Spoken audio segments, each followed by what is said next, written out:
Yeah, absolutely fascinating situation, this one, because we covered the story over the weekend that Jorge Mendes had offered Ronaldo to Atletico. They've declined at this stage. He's so desperate, we understand, to find a club in the Champions League that he'd be willing to take a pay cut from what he's currently earning at Manchester United. But as you say, given his links with Real Madrid, 450 goals in 438 games for that particular club, Atletico fans have taken to social media over the weekend to voice their unhappiness at this potential move. They started using the hashtag Contra CR7, which is against CR7 on Twitter. It's gathered quite a lot of momentum.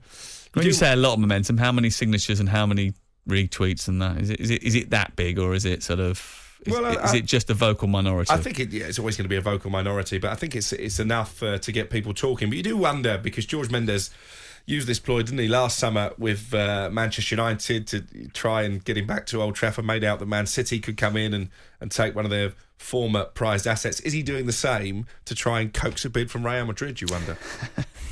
Quite possibly. I mean, I think it's difficult because he is one of the greatest players that we've ever seen. But fitting him into your team, for which would probably be one season, is never going to be easy. You know, if you've got a bit of a project on and he walks into that dressing room and he's so much of a bigger superstar than everybody else, and he's not at his best where he was, 2 or 3 seasons ago. Different player now, isn't he? Of course there is, and there will be a slight, decline, within that. A little bit like Zlatan, still an amazing player, but he's not where he was, 4 or 5 years ago. But he is still useful for someone, surely. But that's not useful for somebody. Is that a real top team that is pushing to win the league and pushing to win the Champions League? And is he going to be happy sat on a bench somewhere? It's a big week, actually, in the Ronaldo saga, because obviously he missed the pre-season tour for family reasons. We understand that he's still training alone in Lisbon. The Manchester United players, having returned from that tour, are due back at Carrington, I think tomorrow or Wednesday. I have to say, Alex, that's some family reasons, isn't it? If you've been missing for 2 or 3 weeks. Yeah, but this is, obviously, we know that there've been recent issues, so I think it's difficult to be too cynical about that. Manchester United have said all the way along they understand the reasons, they're happy with those reasons, but sooner or later... I don't care. I still think 3 weeks is, for personal reasons, is an awful long time. Well, sooner or later he's going to have to return to training. Manchester United's first Premier League game, their first competitive game of the season, is a week on Sunday against Brighton. Given how demanding that we know Erik ten Hag is, and we've all seen the training videos on social media, I think it's fanciful, even if he does return to training this week, to suggest that Ronaldo will be ready to start that game. So I think at best Ronaldo starts the new Premier League season on the bench. But I think we do need some clarity. We do need some clarity here. When's he going to return to training is a question that I think Manchester United sooner or later will have to answer. There's quite a lot of reports over the weekend that they were quite happy for him to go on loan somewhere outside of the Premier League and then extend his contract so that if they do get back into the Champions League, he can come back for a final homecoming. Yeah, it seems odd because this is a player already in the veteran stage of his career. So they signed that contract. They knew that they knew how old he was. I mean, it's not like he was keeping his birth certificate away from everybody. Yeah, so when they signed him on a 2+1 deal, they knew that he was going to be 40 by the time he left. So why would you let him go and play for another club for a year when you need goals to get yourself back into the Champions League? Because let's be honest, Martial's had a good pre-season, but we know from recent history you can't guarantee. Are you turning on him again? Well, the thing is, you were backing him up yesterday. Ronaldo's a goal machine, but he's not a team player. And that's the biggest problem that you've got. You have to sacrifice quite a lot for goals. You can't tell me that there is not a team that are playing in Europe at the moment that cannot use Cristiano Ronaldo. Yeah, but it's not a top team. But it may not be a top team. But that's what he wants. But ultimately, you can't always have what you want. Ultimately, there must be apparently he can. Must be someone who wants to take him and is willing to pay his wages. Well, they're not queuing up, are they? This has been going on for a long time now. To get a really good deal further down the line. Maybe, and I think that's where it's interesting. When does he come back at training? When does he feature in a first-team squad? And when does he pull on that new Manchester United jersey for the first time? It's playing into Ten Hag's hands all the time. Because all he has to say is when he comes back into training, he's not match fit. He's not ready. He's had this 3 weeks away, whatever it might be. He's not ready, therefore I can't pick him. And no one can argue with that. That's fine, unless Anthony Martial pulls up injured in the first game. Then he plays up front. But I just think, Ronaldo, yes, his numbers are sensational, but you have to adapt your team quite dramatically. And the top 5 or 6 teams in Europe are going, well, no, he's not for us. Liverpool have already had to adapt their team in the fact that they've sold Sadio Mane. They bought in Darwin Núñez. Are they going to lose Roberto Firmino as well? Well, sources in Italy suggesting that Juventus have made an opening offer of £20 million for Firmino. They're looking for a replacement for Paulo Dybala, obviously a player regularly linked with a move to the Premier League. He's joined Roma on a free transfer. Firmino, I think he will go down as a Liverpool legend, certainly a cult hero. He's been there for 7 seasons. He's won the Premier League and Champions League as well, but obviously isn't a regular starter now. It's not a huge loss, is it, realistically? Do you think they'd be willing to let him go? Yeah, when you look at the players that they've got, they've just brought in, obviously, Carvalho from Fulham that plays in a similar sort of position. You've got Jota, who plays in there as well. So you've got enough cover in those areas. Realistically, how many games would Firmino start this year? Not many would be the answer. Maybe a few cup games. Is it a bit of a risk, though, to lose 2 and bring in 2 players, Carvalho and Núñez, who haven't been experienced in the Premier League? I think you've got Diaz that was sensational, last season. That's your front 3, isn't it? Him, Mo Salah and Núñez.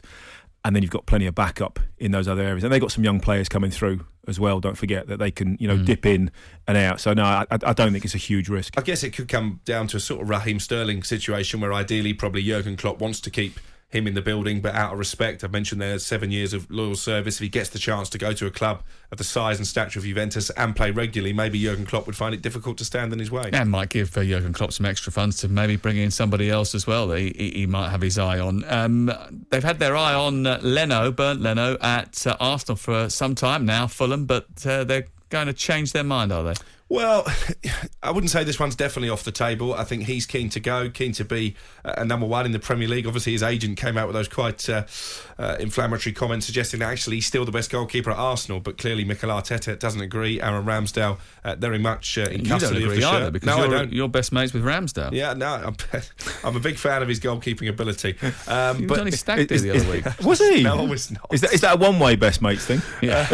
Anyway, the fee that Arsenal want for Leno is £10 million. At the moment, I think Fulham have only gone as high as 7, and they are exploring, as you say, other options in the form of Neto at Barcelona, available on a free transfer. This could just be Fulham putting pressure on Arsenal, but it's going to be interesting to see how the Gunners react, because, of course, they've already signed the Leno replacement in Matt Turner, the American, to be their backup goalkeeper. Yeah, Gvardiol, a Croatia international, defender, plays on the left side, can play left back, but can also play as a left-sided centre-half. May well be an option for Chelsea, but that's not exactly the area. I mean, they want a central defender and they want someone to play on the left-hand side, but everybody does. They also want someone to play on the right-hand side as well. So it could be one of a number of options for Chelsea. A lot of clubs crying out for left-footed centre-backs, it seems, this summer. Obviously, they've signed Koulibaly. We mentioned that at the top of the programme.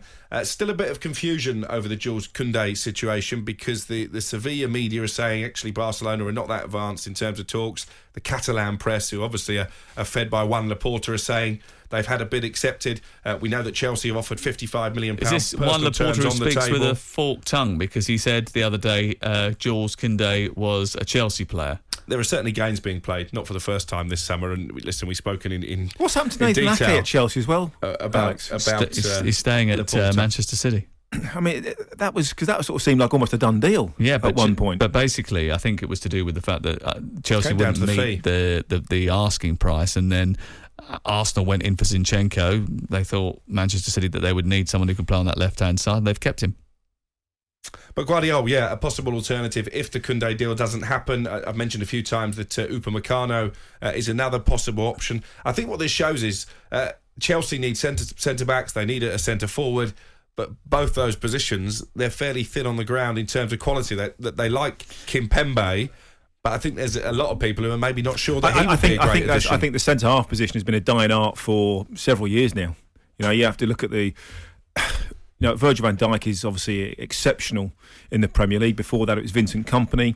Once upon a time, the Premier League was littered with outstanding centre-halves. Look at the dearth in the England squad. You have to be realistic. The quality isn't there that was there 5, 10, 15 years ago, and the options. Taking that into consideration, does it make you more surprised that Chelsea allowed Fikayo Tomori to go on a permanent deal to AC Milan and Mark Guehi to eventually join Crystal Palace on a permanent deal? Yeah, but I guess that there must be reasons behind that. Whatever they were looking at, they didn't see the type of player that they wanted, perhaps. In terms, because you know what Chelsea are normally like, they sign players on 10-year deals and then they let them go on loan for 10 years. That's one of the problems they're finding at the moment, trying to get rid of those. Well, so whatever they saw, they didn't quite like, didn't quite think, they were going to make it at that sort of level. But it is, defenders that can defend are few and far between at the moment. It's when we're still talking about Chiellini as one of the best in Europe up until sort of a season ago. And obviously now he's gone off to the MLS and Bonucci in there. But they're old school, and they're senior in their years. There isn't that type of defender coming through that loves defending. And that's what you have to do as a centre-half. Forget about playing. First and foremost, you've got to defend. I guess all this is potentially, Sam, good news for Levi Colwill, a young player on loan at Huddersfield last season. Lots of Premier League clubs, maybe up to half a dozen, interested in signing him. But do we see a situation now where Colwill possibly starts the season in the first 11 for Chelsea? Well, look, they're going to play with Koulibaly and Thiago Silva and probably Azpilicueta at the moment. I would say that was the first choice back three. Is that strong enough?